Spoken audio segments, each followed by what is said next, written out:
राजा राम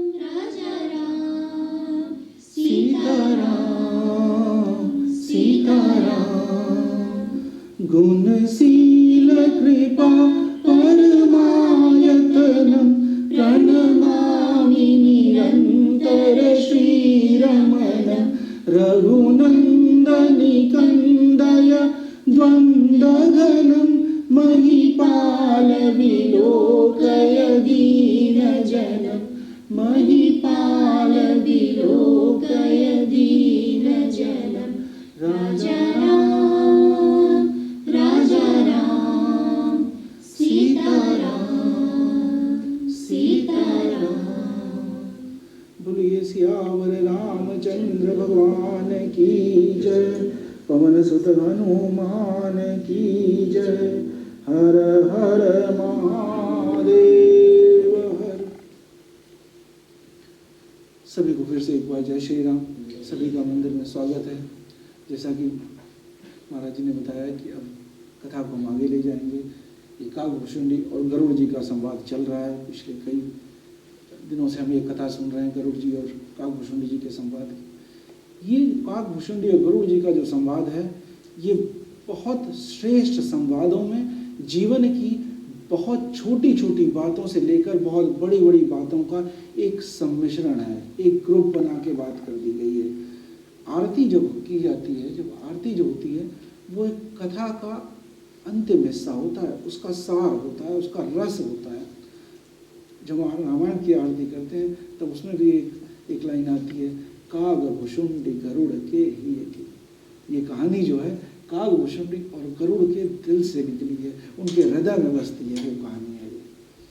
तो इस कथा को हम आगे ले जाएंगे आज।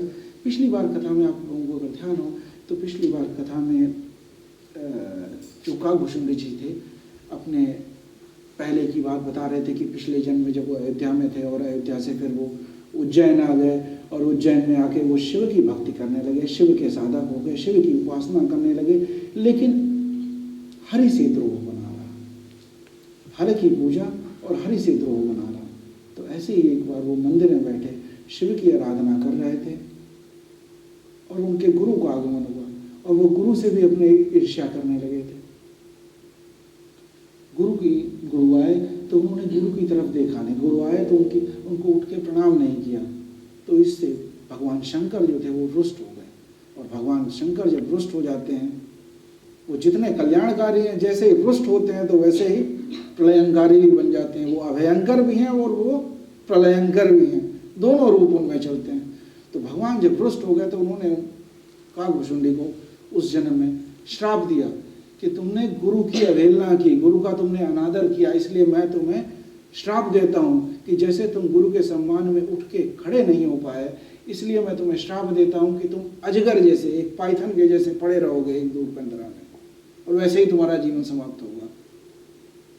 जब ऐसा कहा, जैसा काकभूषुंडी जी ने पहले भी कहा कि गुरु की ममता उन पर हमेशा बनी रही, गुरु हमेशा उनको प्रेम से एक बेटे की तरह हमेशा समझाते रहे। तो गुरु से ये देखा नहीं गया कि उनके शिष्य को, जिसको वो बेटे की तरह, अपने पुत्र की तरह मानते हैं, उसके ऊपर भगवान शिव का प्रकोप हो, भगवान शिव का क्रोध का भागी बने, ये उनसे देखा नहीं गया। तो उन्होंने बहुत करुण हृदय से, बहुत प्रेम से शिव की स्तुति की। इसी शिव की स्तुति को रुद्राष्टक कहा जाता है। आज हम इसी का पाठ करेंगे। पहले हम इसका एक एक छंद पढ़ेंगे और उसका अर्थ समझने की कोशिश करेंगे। ये जो रुद्राष्टक लिखा गया, इसको कहते हैं रुद्र और आष्टक, दो शब्द हैं, रुद्र और आष्टक। भगवान शिव के लिए कहे गए, उनकी स्तुति में कहे गए 8 श्लोक, उनको रुद्राष्टक कहा जाता है। तो पहले हम इसका पाठ करेंगे, एक एक छंद पढ़ेंगे और उसको समझने की कोशिश करेंगे। इनमें भगवान शिव के गुण, उनके रूप, उनके सौंदर्य और उनके द्वारा किए गए कार्यों का एक संग्रहित रूप है, उन्हीं के बारे में बताया गया, उनकी स्तुति की गई है। ये स्तुति काकभूषुंडी जी के गुरु श्री काकभूषुंडी जी हैं, उनके गुरु शिव को प्रसन्न करने के लिए कर रहे हैं, ताकि काकभूषुंडी जी उनके श्राप से मुक्त हो सकें, उसके श्राप की पीड़ा से मुक्त हो सकें। ये श्लोक यहाँ कुछ प्रिंट आउट रखे हैं। जो लोग रोमन में पढ़ना चाहते हैं वो लोग यहाँ से ले सकते हैं, यहाँ रखे हुए हैं। रोमन में, या जो लोग हिंदी में पढ़ना चाहते हैं वो वहाँ से रामायण भी ले सकते हैं। ठीक है, तो इसका हम बाद में सामूहिक पाठ करेंगे और शुरुआत करते हैं यहाँ से कथा।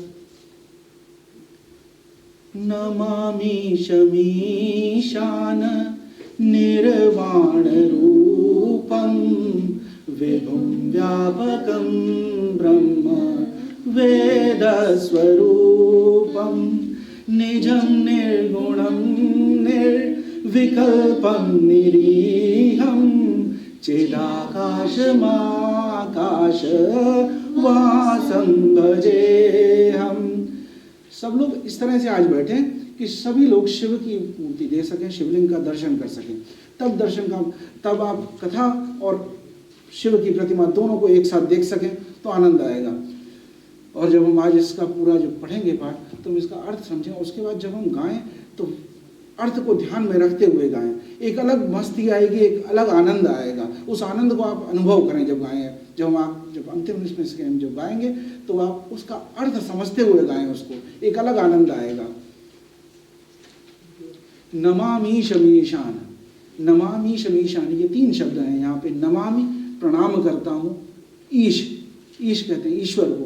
नमामि मैं प्रणाम करता हूँ ईश्वर को जो ईशान दिशा के स्वामी हैं। ईशान दिशा होती है नॉर्थ और ईस्ट के बीच का जो कोण होता है, नॉर्थ और ईस्ट के बीच की दिशा, उसको कहते हैं ईशान। तो मैं किसको प्रणाम करता हूँ?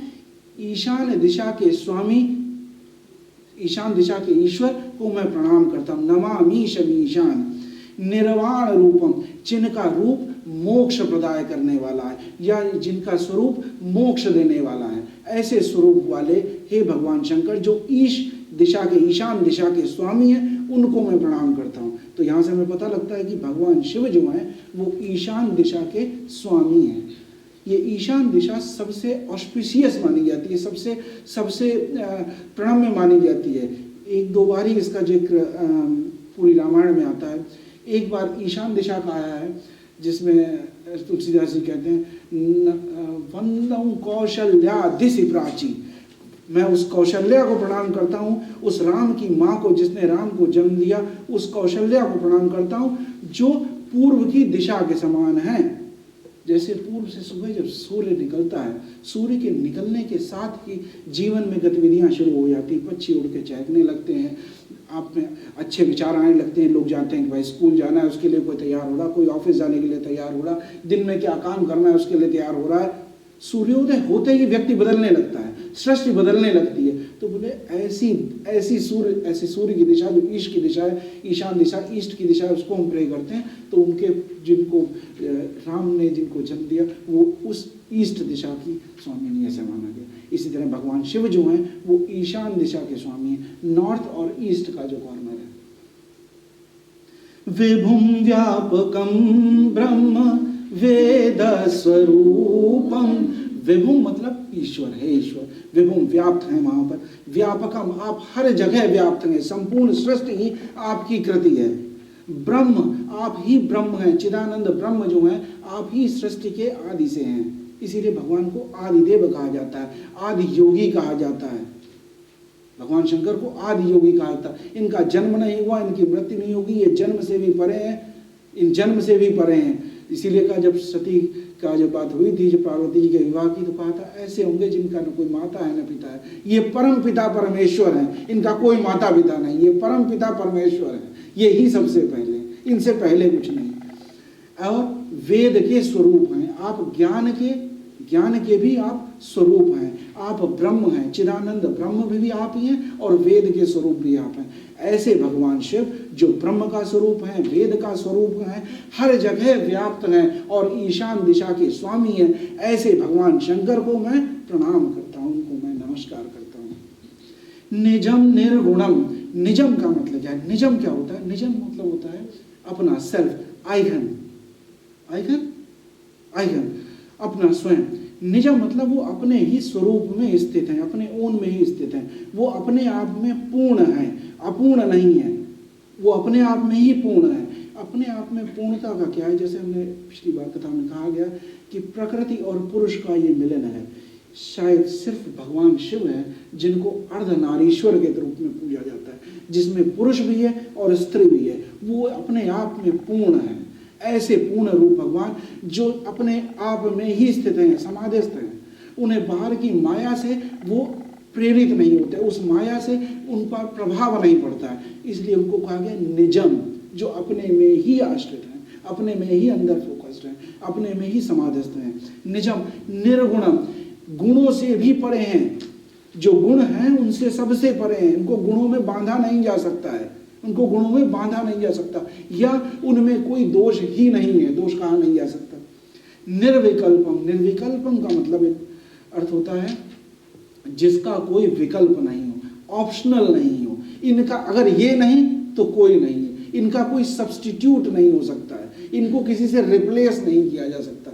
इसलिए कहा गया उनके लिए निर्विकल्पम, आपका कोई दूसरा विकल्प नहीं है। हलाहल विष जब निकलेगा तब शिव ही पाए जाएंगे, शिव को ही आना पड़ेगा। ज्ञान की बात होगी तो शिव ही होंगे।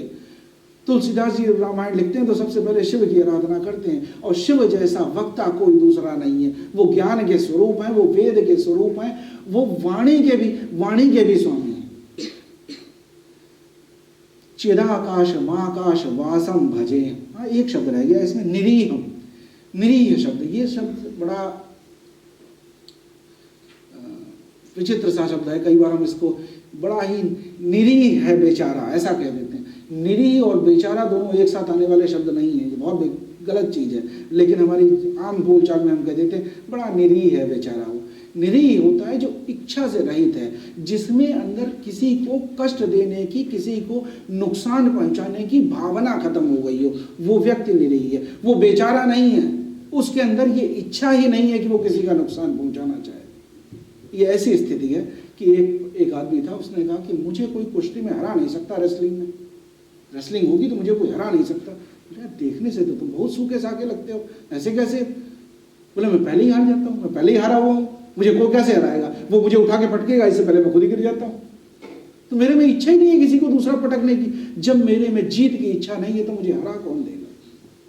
तो निरीह व्यक्ति वो है, निरीह व्यक्ति बेचारा व्यक्ति नहीं है। निरीह व्यक्ति वो है जिसमें किसी को नुकसान पहुंचाने की, किसी को कष्ट देने की, किसी को मारने की, किसी को दुखी करने की भावना खत्म हो चुकी है, वो व्यक्ति निरीह है।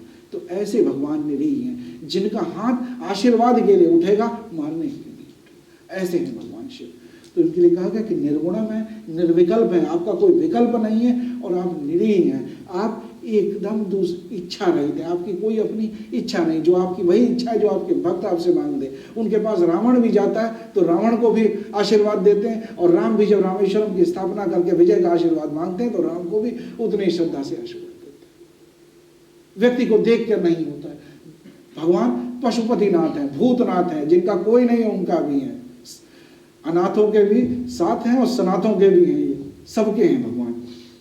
चिदाकाश माकाश वासम भजे हम, चेतना रूप आकाश के, आकाश की चेतना है आप। इस पूरे संपूर्ण जगत चेतना जो है, ये जो यूनिवर्स है, इसकी आप चेतना है। इसमें जो जागृत तत्व है वो है आप। और दो अर्थ है यहाँ पे, चिदाकाश, आकाश की चेतना भी आप है, और इस पूरी आकाश की जो चेतना इस यूनिवर्स में जो व्याप्त है, जो इनमें वास करता है, या इनको जो अपने ऊपर लादे हुए है, इनके ऊपर जो है, इसीलिए उनको दिगंबरधारी कहा जाता है। कि सारी अंबर कहते हैं वस्त्रों को, कपड़ों को, तो कहते हैं जिनकी सारी दिशाएं हैं, जिनके ऊपर वस्त्र की तरह पड़ी हुई, वो सारी दिशाएं उनकी वस्त्र हैं।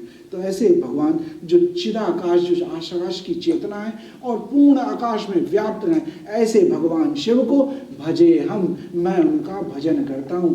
भजे हम, मैं उनका भजन करता हूँ। भजे हम, ये है पहला छंद। अब चलते हैं दूसरे छंद पे। निराकार मोंकार मूलम तुरीयम, गिरा ज्ञान गोतीत मीशम गिरीशम, करालम महाकाल कालम कृपालम, गुणागार संसार पारम नतोहम। निराकार मोंकार, निराकार ये शब्द है बहुत बड़े बड़े शब्द हैं, इनको छोटे छोटे अर्थों में समझा जा सकता है। निराकार, जिसका कोई आकार ही नहीं है, जिसको अपनी कोई परिकल्पना में नहीं ला सकता, जिसके बारे में कोई सोच नहीं सकता। इसीलिए हम शिव को, शिवलिंग की स्थापना करते हैं, शिवलिंग की पूजा करते हैं। शिव का प्रतीक है ये, इसमें हम शिव को मूर्त समझते हैं। ये शिव यहाँ प्रतिष्ठित है, शिव की यहाँ कल्पना की, क्योंकि इतना विशाल जो हर पूरे ब्रह्मांड में जो छाया हुआ है, उसकी कल्पना कर पाना हमारे बस में नहीं है, हमारी बुद्धि के, हमारी इंद्रियों के, हमारे ज्ञान के वश में नहीं है। इसलिए हम उनका एक प्रतीक बना के पूजा करते हैं और वो इससे भी प्रसन्न है। इसलिए कहा गया कि निराकार, वो निराकार हैं, उनका कोई आकार नहीं है, वो हर आकार में प्रसिद्ध है। पूरे आकाश, आकाश का कोई आकार नहीं है लेकिन इनमें पूरे व्याप्त हैं, वो निराकार हैं। मोंकार मूलम, ओंकार के मूल स्वरूप हैं। वो मोंकार मूलम स्वरूपम क्या है? ओंकार जब ना जो ध्वनि जो होती है, ओंकार की जो ध्वनि है, ये कहा जाता है कि ये ध्वनि यूनिवर्स की ध्वनि है। ये जो हमिंग नॉइज है, ये सन के आसपास भी ऐसी ध्वनि सुनी गई यूनिवर्स में। ये जो ध्वनि जो है, ओंकार रूप ध्वनि, आप अगर थोड़ी देर ओम अगर करें, एकांत में शांत बैठ के अगर जब आप ओंकार रूप जपें, तो लगेगा अंदर से कुछ वाइब्रेशंस होने शुरू हुए। ये जो ध्वनि है ओंकार रूप की, इसके मूल स्वरूप है, इसकी रूट में है। आप मूल कहते हैं, रूट में। ओंकार मूलम, इसके ओंकार के जो मूल है, जो इसकी आवाज का जो स्रोत है, इसके मूल में है आप, इसके रूट्स में है आप। ये आवाज जो है शायद आपसे ही निकल रही है, ये ओंकार मूलम। फिर आता है शब्द तुरीयम, बहुत ही बढ़िया शब्द है तुरीयम। जितना छोटा शब्द है उतनी ही ये गूढ़ शब्द है। 4 अवस्थाएं कही जाती हैं व्यक्ति की। एक होती है जागृत अवस्था, जिसमें हम सभी हैं, हम जग रहे हैं, देख रहे हैं आगे पीछे क्या हो रहा है, यहाँ आवाज़ हो रही है, यहाँ कुछ रखा है, ये जागृत अवस्था है। हम देख के चल रहे हैं, रोड क्रॉस कर रहे हैं तो आप जागृत अवस्था में, आप देखते चलते हैं, कोई इधर से आ तो नहीं रहा, कोई फीट्स पे तो नहीं आ रहा, कोई लोपिंग करता हुआ तो नहीं आ रहा, कुछ हो रहा, आप देख रहे हैं, पूरे एकदम एक्टिव है। ये जागृत अवस्था है। दूसरी एक अवस्था है सुसुप्ति अवस्था। रात में जब आप सो जाते हैं तब आप ये केयर नहीं करते कि आपके घर के नीचे से कौन निकल रहा है, कौन वो डॉग को लेके घूम के जा रहा है, आपको उसकी चिंता नहीं रह जाती। वो सुसुप्ति अवस्था है, उसमें आप बिल्कुल चेतना रहित हैं, चेतना शून्य हो गए। तो एक जागृत अवस्था है जिसमें चेतना परम है, सुसुप्ति अवस्था है। और दूसरी एक होती है स्वप्न अवस्था। स्वप्न अवस्था न तो जागा हुआ है आदमी, न सोया हुआ है, एक तीसरी जगह है। और वो उसके लिए जरूरी नहीं है, सपना आदमी सोते हुए ही नहीं देखता, जगते हुए भी देख सकता है। ठीक है, जगते हुए भी देख सकता है, देखा सोचने लगे कहीं और। ठीक है, तो स्वप्न अवस्था जो तीसरी अवस्था है। जागृत अवस्था हुई पूर्ण चेतना की, सुसुप्ति अवस्था चेतना रहित, चेतना का शून्य हो गई, आदमी पूर्ण रूप से सो रहा।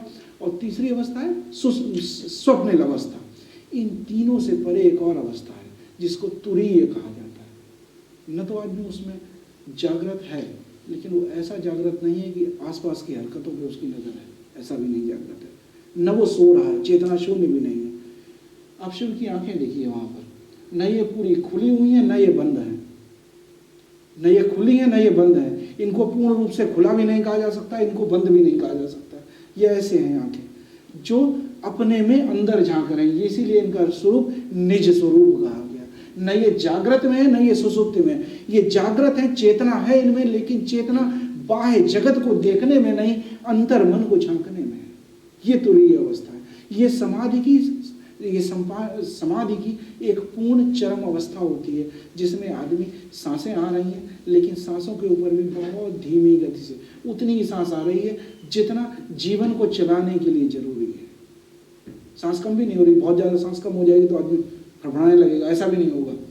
सांस उतनी आ रही जितनी जरूरी है, आसपास की हरकतों से कोई फर्क नहीं पड़ रहा। ये तुरीय अवस्था है। तो ये भगवान शिव जो है वो तुरीय अवस्था में, चौथी अवस्था में समाधिस्थ है। आप भगवान शिव का ध्यान करें तो लगेगा वो समाधिस्थ है। ये आंखें न पूर्ण रूप से बंद हैं, न पूर्ण रूप से खुली हुई हैं। जागृत है, जागृत अंदर के लिए जागृत है, निज स्वरूप में जागृत है, बाह्य जगत के लिए नहीं, बाहर के जगत के लिए नहीं है जागृत। बाहर के जगत के लिए सुसुप्ति अवस्था है।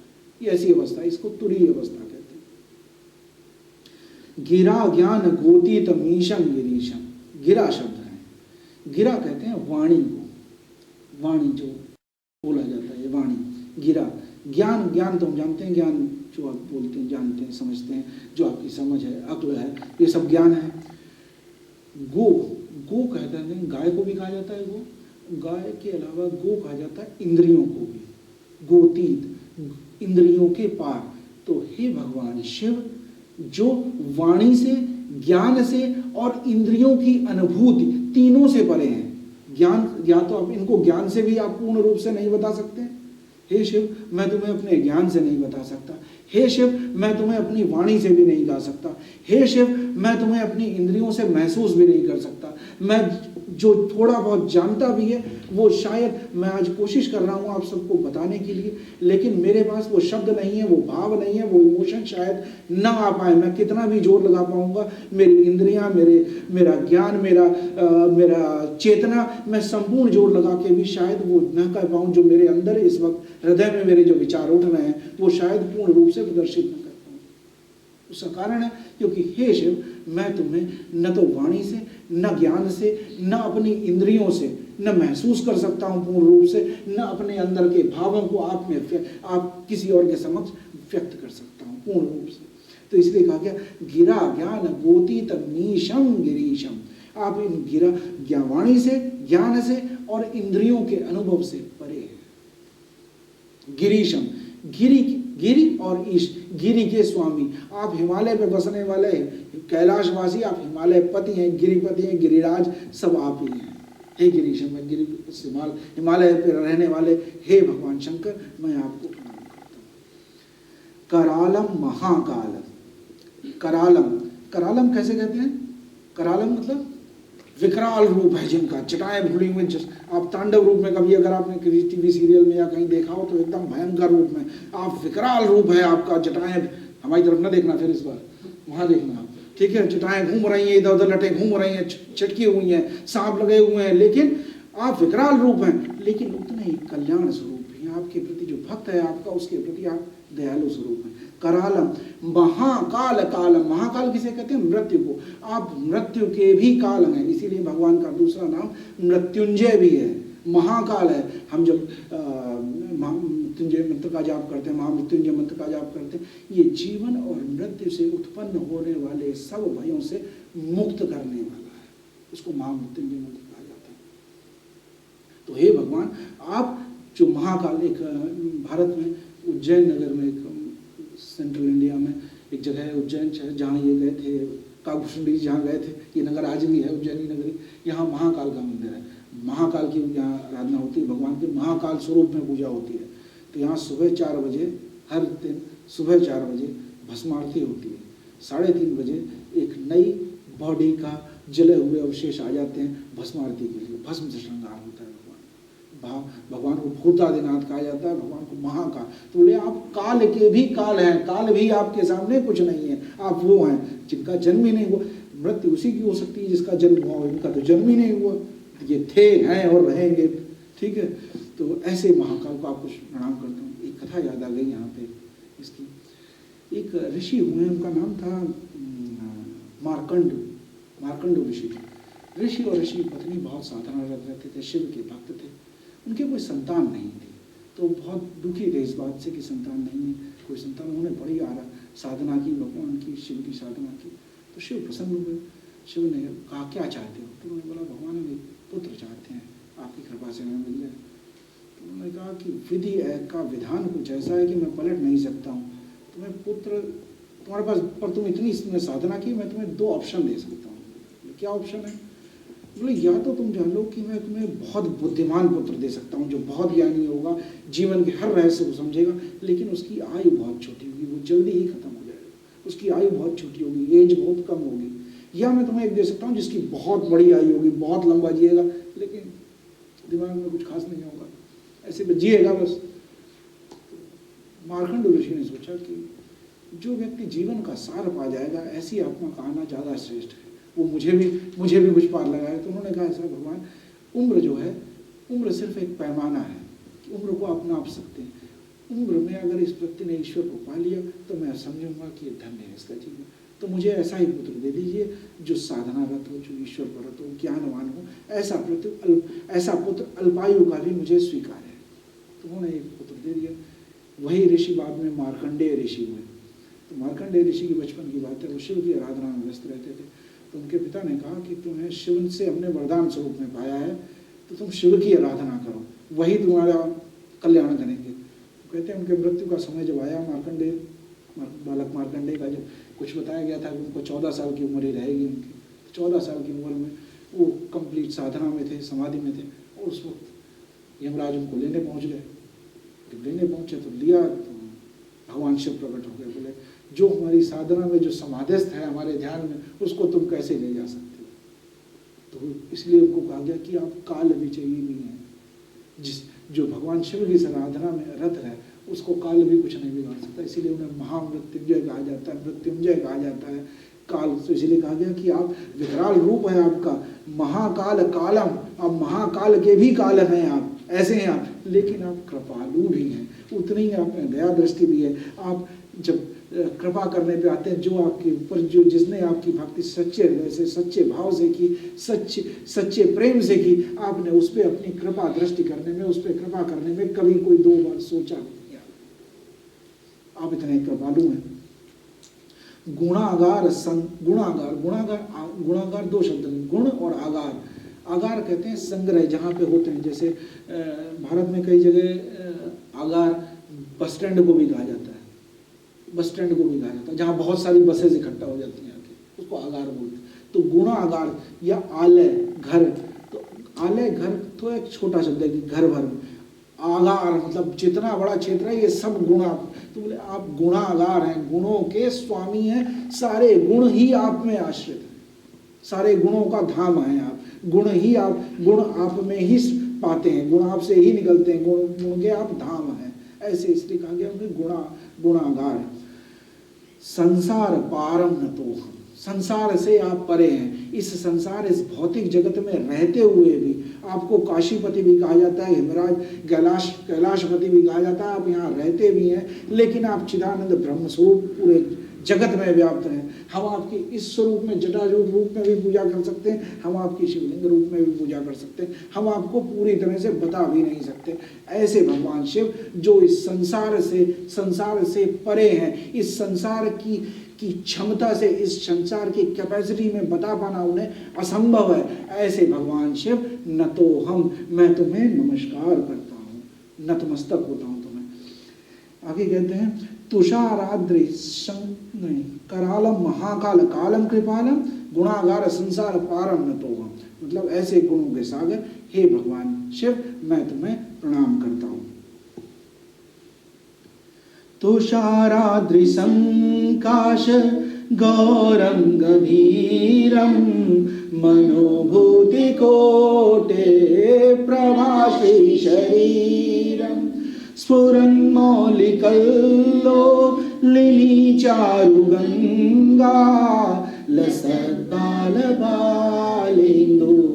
कंठे भुजंगा। तो कहते हैं कि तुषारादृश, तुषा कहते हैं स्नो को, जो स्नो फ्लेक्स गिरते हैं, जब स्नोफॉल होता है तो हल्के हल्के से फ्लेक्स गिरते हैं, बहुत हल्के से सुंदर सफेद, तो ऐसे तुषा स्नो के जो माउंटेन्स होती, आद्री कहते हैं माउंटेन्स को, रॉक जो माउंटेन्स होती, तो तुषार आद्री हिम से आच्छादित जो माउंटेन्स हैं, हे हिमालय में रहने वाले, या जो माउंटेन्स जो हैं उनके ऊपर जो स्नो पड़ी होती, ऐसी स्नो माउंटेन, तो कैसी एकदम वाइट, ऐसा लगता है ना वाइट बेडशीट, व्हाइट कलर का बेडशीट बिल्कुल बिछा दिया गया हो ऐसा एकदम, तो बोले ऐसा आपका गौर वर्ण है, आपका रंग इतना सफेद है। तुषाराद्रि संकाश रूपम, तुषाराद्रि संकाश गौरम गंभीरम, आपका ये जो हिम से, स्नो से जो क्लेडेड माउंटेन्स होती है ना, एकदम वाइट, बोले ऐसा गौर वर्ण है आपका, ऐसे आप इतने गोरे हैं, आप इतने सुंदर, इतने सफेद दिखते हैं आप। और क्या कहा गंभीरम, लेकिन आप गंभीर हैं, एकदम आप गंभीर स्वरूप समाधिस्थ, एकदम गंभीर मुद्रा में हैं आप, गंभीर मुद्रा में। इसीलिए एक दूसरा वो कहा गया, इनके लिए एक और भी कहा जाता है इस गौर वर्ण के लिए, कर्पूर गौरम करुणावतारम संसार सारम भुजगेंद्रहारम। कर्पूर गौरम, कपूर जैसे, कैंफर जैसे आप गौर वर्ण है आपका, ठीक है। तो यहाँ कहा गया कि भगवान एकदम इस तरह के मनोभूति कोटि प्रभाश्री शरीरम, मनोभूति जो कहा जाता है, 2 शब्द है यहाँ पे, मनो और भूति, मन के रहने वाला, मन का स्वामी किसे कहा जाता है, चंद्रमा को कहा जाता है। तो मनोभूति चंद्रमा, मनोभूति कोटि प्रभा श्री शरीरम, कोटि करोड़ों, प्रभा उनकी जो रोशनी है और शरीर, आपके शरीर से करोड़ों चंद्रमाओं की जो रोशनी है वो निकल रही है, या करोड़ों चंद्रमाओं की रोशनी जैसा आपका स्वरूप है। इसका मतलब क्या हुआ? करोड़ों चंद्रमा की रोशनी जो है वो शीतल रोशनी है, बहुत शीतलता है इसमें। ये भगवान, इसको ध्यान रखना आप यहाँ पे, इसके बाद एक और बार ये आएगा रिपीट हो कि ये जो रोशनी निकल रही है आप में, ये शीतलता की है, इसमें ताप नहीं है, शीतलता है, करुणा। ये भगवान के स्त्रीण गुण का एक विकल्प दिया गया है यहाँ पे कि ये भगवान में जो अर्धनारीश्वर हैं, वो जो अर्धनारी है उसका स्वरूप, जैसे कई बार लोग जो चांदनी पे चांद जैसा मुख और इस पे बहुत सारे गाने लिखे गए, तो बोले ऐसे चांद सा मुख, एक चांद नहीं करोड़ों चांद की रोशनी जो है वो आपके शरीर से प्रकट हो रही है, ऐसे हैं भगवान आप। स्फुरन मौलि कल्लोलिनी चारु गंगा, स्फुरन मौलि होता है प्रस्फुटित हो रही, निकल रही है, भाषित हो रही, नीचे से निकल रहा है। स्फुरन मौलि, और एकदम चमकती हुई निकल रही है। क्या निकल रही? स्फुरन मौलि कल्लोलिनी चारु गंगा। ये गंगा जी के लिए कहा गया कि चारु कहते हैं सुंदर, चारु चंद्र की चंचल किरणें खेल रही हैं जलथल में, ठीक है। तो कहते हैं चंद्रमा की, सुंदर चंद्रमा की किरणें। तो ऐसे जिनके ऊपर जो करोड़ों चंद्रमा की जिसकी सुंदरता है, ऐसे भगवान शिव के जटाओं से गंगा निकल रही है। लेकिन एक बड़ी बढ़िया बात इसमें कही, कल्लोलिनी। आप अगर देखें तो हमें लगेगा कि जटाओं में बंधी हुई हैं, लेकिन वो बंधन में नहीं है, वो मुक्त हैं। जब वो निकल रही हैं तो कल कल कल कल करती हुई निकल रही हैं, स्वच्छंद होकर निकल रही हैं। ऐसी चाल ऐसी होती है, ऐसी चलने की चाल ऐसी होती है। हम में से आप में से किसी की वो चाल नहीं रह गई है यहाँ पे। वो बच्चा होता है जिसने अभी चलना सीखा है, बस अभी चलना सीखा है। आप देखेंगे उस बच्चे को, ये नहीं कि वहाँ कुछ किसी से टकरा जाएगा, वो दोनों हाथ करके बैलेंस करता हुआ ऐसा लगेगा आपको कि अब गिरा, लेकिन वो बिल्कुल पूरी ताकत के साथ, पूरे आनंद के साथ, चलने का आनंद के साथ जो दौड़ता है, उसको कहते हैं कल्लोलिनी। कल कल कल कल करते। हम वैसे चल नहीं सकते, अब हमें बहुत समझ आ गई, बहुत ज्ञान हो गया, हमें पता है गिर जाएंगे, अब वो नहीं चल सकते। वो ये बच्ची सबसे छोटी है यहाँ पे, ये भी उसको क्रॉस कर चुकी है। तो बिल्कुल जब चलना सीखा ही है, मतलब समझ लीजिए जो 1 साल से छोटा बच्चा जिसने अभी चलना सीखा है, वो वैसी करती हुई गंगा, कल कल करती हुई आनंद से ऐसी गंगा निकलती है। 4 सुंदर गंगा जिनकी जटाओं से निकल रही है बाहर, उसको कहा गया स्फुरन मौलि कल्लोलिनी चारु गंगा। सुंदर गंगा जिनकी जटाओं में से स्वच्छंद होकर किल किल करते हुए सबका कल्याण करने के लिए निकल रही है। लसद भाल बालेंदु कंठे भुजंगा, ये भी बड़ा मजेदार शब्द है, लसद भाल बालेंदु। फिर वहां देखना, हमारी तरफ ना देखें, उधर देखें। लस का मतलब होता है लटें। ये जो जटा ऐसी लटक रही है ना, इसको कहते हैं लस, ठीक है। ये जो जटाएं ऐसी लटकती हैं, लस, ये जो जटा ऐसी लटक रही है, इसको कहते हैं लस, लट कहा जाता है हिंदी में, लस। लसद भाल कहते हैं माथे को, जिनके माथे पर जटाएं लटक रही, लसद भाल।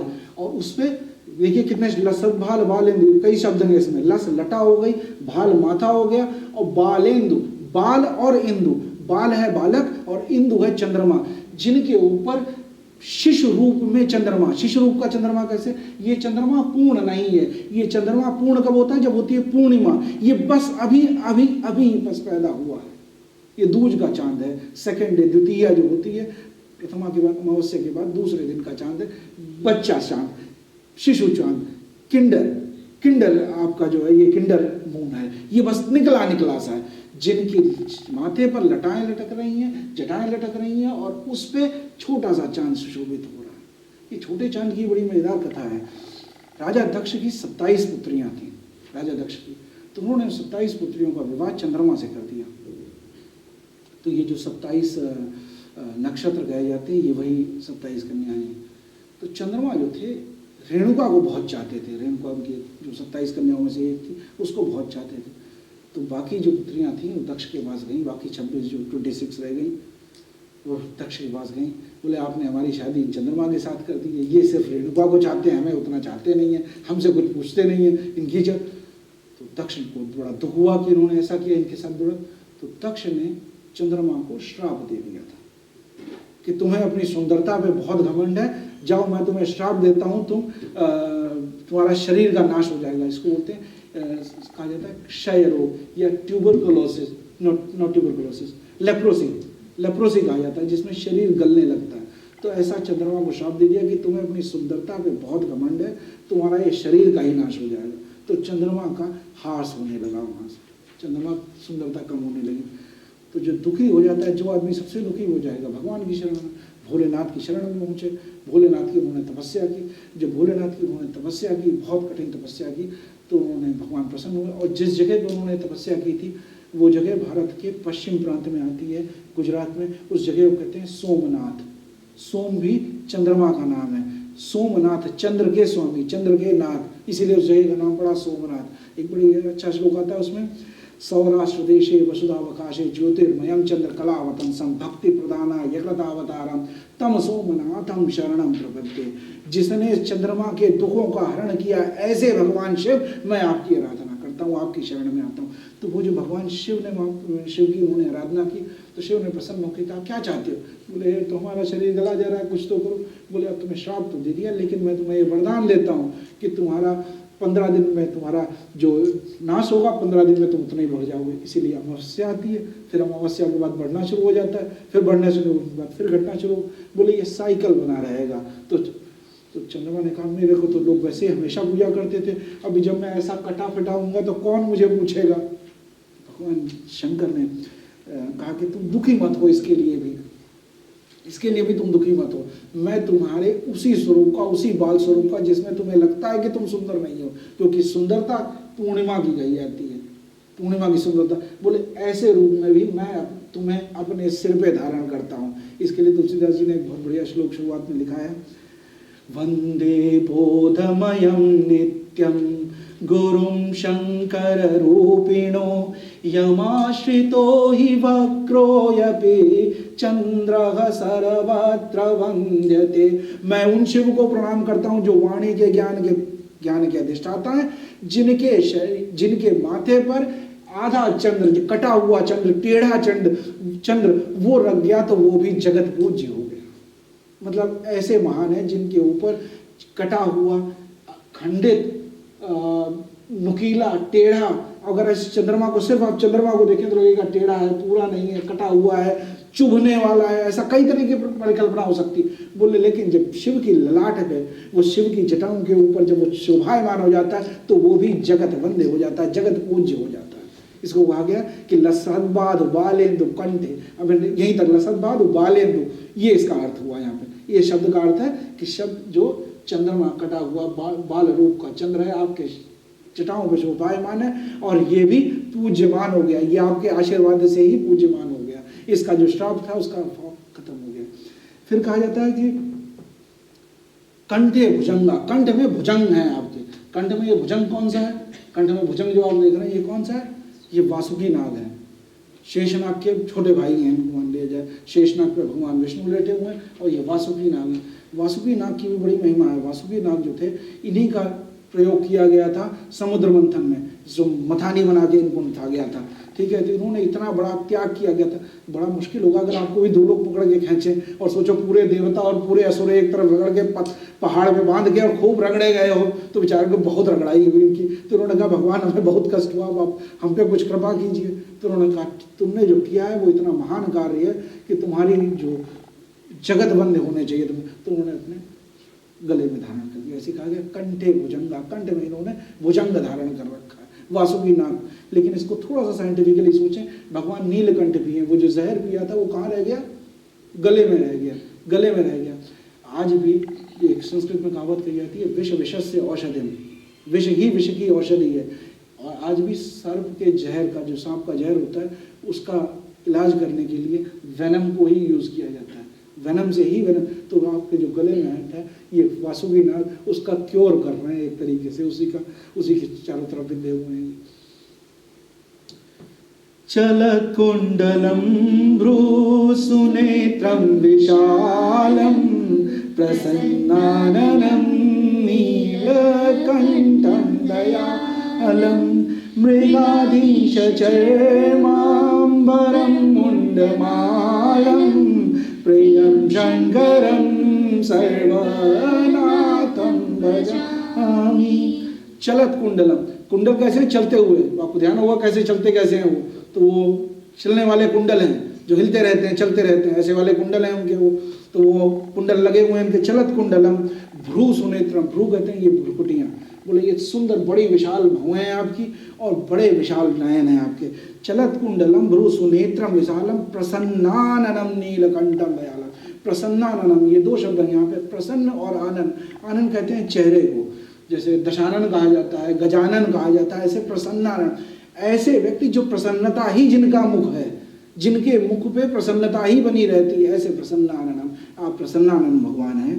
प्रसन्नाननम नीलकंठम, नीलकंठ है, गला उनका नीला है, नीलकंठम, और दयालु भाव है, दयालम, सब पे दया करने वाले। मृगाधीश चरमांबरम मुंडमालम, मृगाधीश, मृग का चर्म आपने चारों तरफ लपेट रखा, मृग का चर्म नहीं है, गलत कह गए आप। मृगाधीश चरमांबरम, मृगाधीश, मृग के ईश्वर, मृग का ईश्वर कौन है? मृगेंद्र, मृगेंद्र कहा जाता है शेर को, मृगाधीश। तो मृगाधीश है शेर की चर्म, शेर की चर्म जो है, टाइगर, टाइगर नहीं इसको लॉयन कहा जाए, लॉयन की जो चर्म है वो आपने ओढ़ रखी है, उसी पे आप बैठे हुए हैं। तो मृगाधीश चरमांबरम, वही आपके वस्त्र हैं। मृगाधीश की जो चर्म है, मृगेंद्र की जो चर्म है, वो आपके वस्त्र हैं। मृगाधीश चरमांबरम मुंडमालम, गले में माला पड़ी हुई, माला किसकी पड़ी हुई है? मुंडों की माला पड़ी हुई है। इसकी भी एक विचित्र कहानी है, समय आज है नहीं इतना, आज हम छोड़ेंगे इसको, बाद में कभी देखेंगे इसको। मुंडमाला, इसकी मुंडों की माला है, मुंडों की माला है, और 108 मुंडों की माला पहने घूम रहे हैं। तो चलत कुंडलम रूसुनेत्रम विशालम प्रियम शंकरम सर्वनाथम भजामि। प्रियम शंकरम, हे प्रिय शंकर, हे सबके प्रिय, सबके डियर शंकर भगवान जी, प्रिय एकदम सबके जो प्रिय हैं, ऐसे भगवान शंकर आप। और वो सर्वनाथम, सभी के जो नाथ हैं, सभी के जो स्वामी हैं, सभी के हृदय में बसने वाले, ऐसे सर्वनाथ भगवान, मैं तुम्हारा ही भजन करता हूँ। भजामि, भज और आमी, मैं आपका भजन करता हूँ। प्रचंडम प्रकृष्टम प्रगल्भम परेशम अखंडम अजं भानु कोटे प्रकाशम त्रयगशूल निर्मूलनम शूलपाणिं भजेऽहं भवानी पतिं भावगम्यम। प्रचंडम, प्रचंड वेग से, आपकी स्पीड बहुत ज्यादा है, फील स्नेल, बहुत तेज आते हैं आप, मतलब प्रचंड तेज, बहुत तेजी से आप आते हैं, प्रचंड हैं आप, बहुत तेज हैं आप। प्रकृष्टम और प्रगल्भम, प्रकृष्टम कहा जाता है सबसे श्रेष्ठ, सबसे महान, सबसे ऊपर आपको रखा जाता है प्रकृष्टम। और प्रगल्भम, निडर हैं, आपको किसी का डर नहीं, आप निडर हैं, आप सब। प्रचंडम, बहुत तेजी से आते हैं, बहुत आप श्रेष्ठ हैं, सबसे श्रेष्ठ हैं। और प्रगल्भम, निडर हैं, डर से रहित हैं, आपको किसी चीज का भय नहीं है, आप अभयंकर हैं। परेशम, आप सबके ईश्वर हैं। यहाँ अखंडम अजम भानु कोटि प्रकाशम, अखंडम मतलब जिसके टुकड़े नहीं किए जा सकते, अखंड हैं आप ही पूर्ण हैं, पूर्णता है आप में, ऐसे शिव हैं कि आप अखंड हैं। आपका अखंड, आपको तोड़ा नहीं जा सकता, छोटा छोटा नहीं किया सकता, पूरे पूर्ण रूप से आप पूर्ण हैं। आपको किसी के साथ मिला के पूर्ण करने की जरूरत नहीं है, आप निज स्वरूप में स्वयं रूप से ही पूर्ण हैं, ऐसे पूर्ण अखंड भगवान।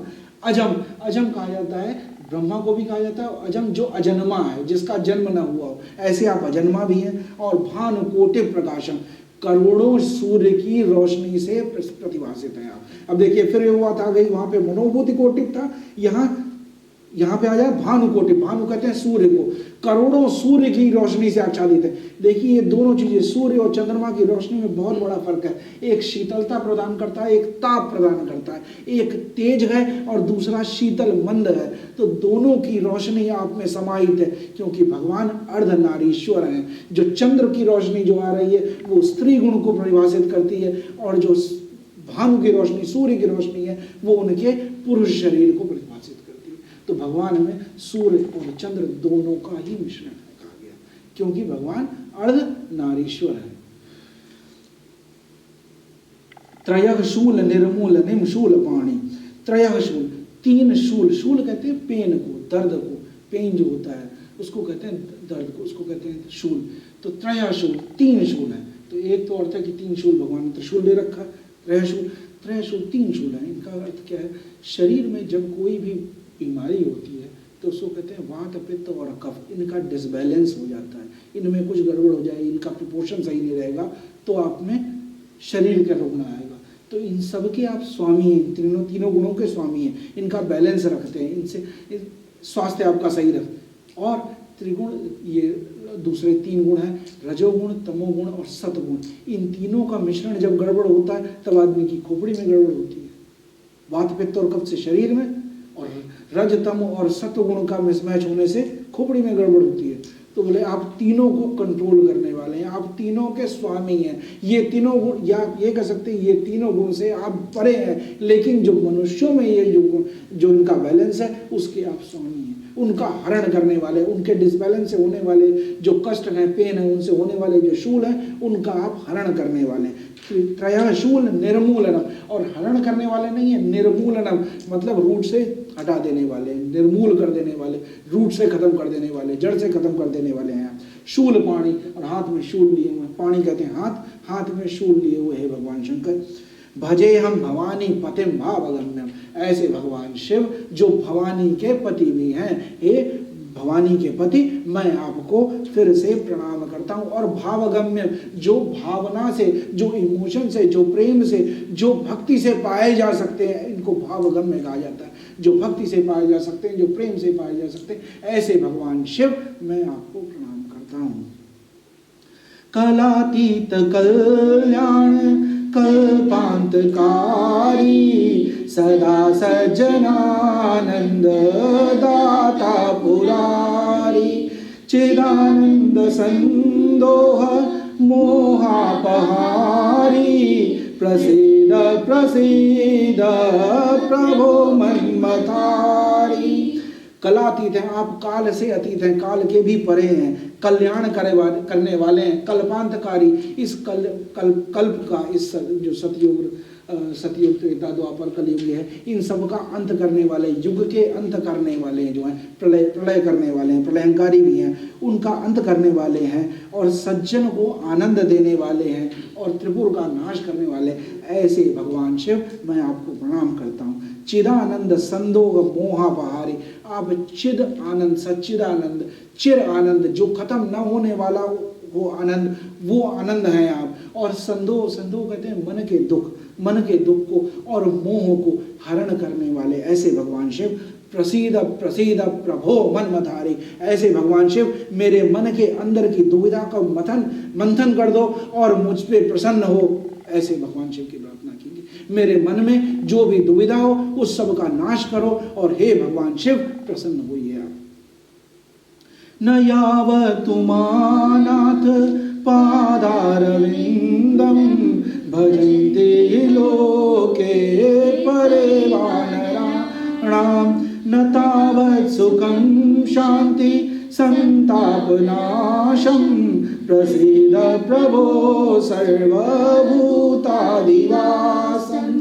हे उमानाथ, हे पार्वती पते, हे उमानाथ, आपके पदारविंद, पदारविंद का मतलब है पद मतलब पैर, और अरविंद जिनके चरण कमलों में, चरण कमलों को, हे उमापति आपके चरण कमलों को जो लोग भजन नहीं करते, जो भजन नहीं कर पाते, भजंती लोके परेवा नराणाम, जो व्यक्ति जो आपके चरण कमलों का, हे उमापति आपके चरण कमलों का जो लोग वंदन नहीं कर पाते, उन लोगों को सुख नहीं, न यावत सुखम, न उनको सुख है, न शांति है, न उनका संतापों का नाश होता है, उनके संतापों का नाश नहीं हो पाता है। न यावत सुखम शांति संतापनाशम, प्रसीद प्रभो सर्वभूतादिवासम, हे सर्वभूतों में, सर्व पशु पक्षियों मानव में रहने वाले हे महान, हे शिव मुझ पर प्रसन्न होइए। न जानामि योगं जपं नैव पूजां, न तोऽहं सदा सर्वदा शम्भुतोऽभ्यं, जरा जन्म दुःखौघ तातप्यमानं, प्रभो पाहि आपन्नमामीश शम्भो।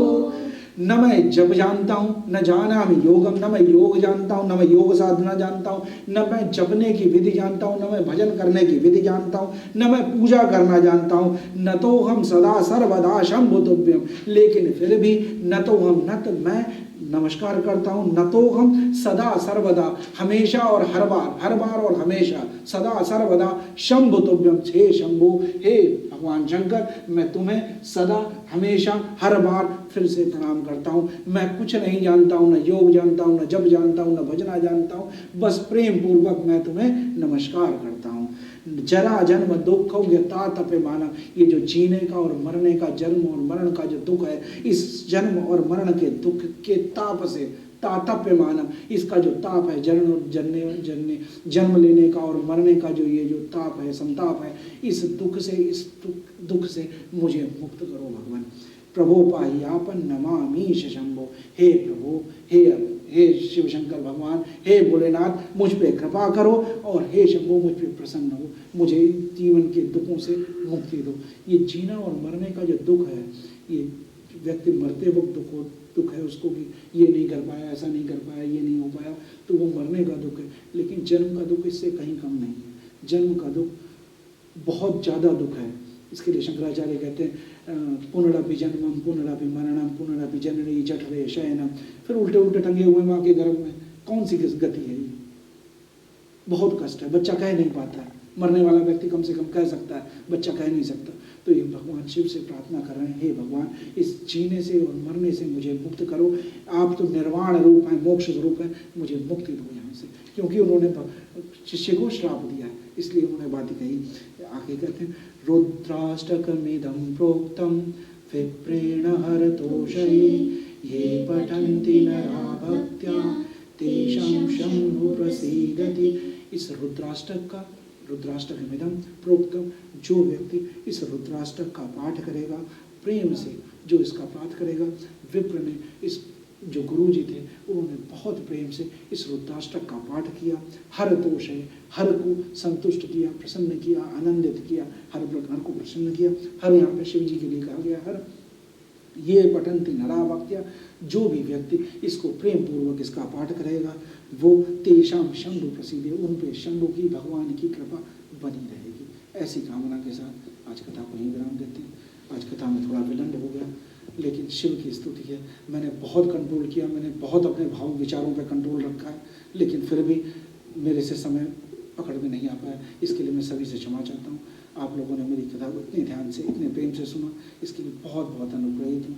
अब हम पाठ नहीं कर पाएंगे, ठीक है, तो पंडित जी ने आज्ञा दे दी है, अब हम आगे आप बहुत बहुत धन्यवाद इसका पाठ कर सकें। सभी लोग ले लीजिए इसका पाठ। हम फिर से रुद्राष्टक का पाठ करते हैं और इस बार भगवान के रूप का ध्यान करते हुए, भगवान का पूर्ण अर्थ समझते हुए जो आपने समझा है उसके साथ इसका पाठ कीजिए, बड़ा आनंद आएगा। नमामि शमीशान निर्वाण रूपम विभुं व्यापकं ब्रह्म वेद स्वरूपम निजं निर्गुणं निर्विकल्पं निरीहं चिदाकाशमाकाशवासं भजेऽहं निराकारमोङ्कार मूलं तुरीयं गिराज्ञानगोतीतमीशं गिरीशं करालं महाकाल कालं कृपालं गुणागार संसार पारं नतोऽहं तुषाराद्रिसंकाश गौरं गभीरं मनोभूतकोटे प्रवासी शरीरं स्फुरन्मौलिकल्लोलिनी चारुगङ्गा लसद्भालभालेन्दु कण्ठे भुजङ्गा चलत्कुण्डलं भ्रू सुनेत्रं विशालं प्रसन्नाननं नीलकण्ठं दयालं मृगाधीशचर्माम्बरं मुण्डमालं प्रियं शङ्करं सर्वनाथं भजामि प्रचण्डं प्रकृष्टं प्रगल्भं परेशम् अखण्डम् अजं भानुकोटि प्रकाशम् त्रयगशूलनिर्मूलनं शूलपाणिं भजेऽहं भवानी पतिं भावगम्यं कलातीतकल्याण कल्पान्तकारी सदा सज्जनानन्द दाता पुरारी चिदानन्द सन्दोह मोहापहारी प्रसीद प्रसीद प्रभो मन्मथारी यावत् मानाथ पादारविन्दं भजन्ति लोके परे वानराणां न तावत् सुखं शान्ति संतापनाशं प्रसीद प्रभो सर्वभूताधिवासं न जानामि योगं जपं नैव पूजा नतोऽहं सदा सर्वदा शम्भुतुल्यं जरा जन्म दुःखौघ तातप्यमानं प्रभु पाहियापं नमामि शम्भो नमामि शम्भो रुद्राष्टकमिदं प्रोक्तं विप्रेण हरतोषये ये पठन्ति नरा भक्त्या तेषां शम्भुः प्रसीदति। ओम पार्वती पतये हर हर महादेव हर। अंत में सभी के अंदर बैठे हुए उस परम पिता परमेश्वर को प्रणाम करते हैं। मेरा प्रणाम स्वीकार।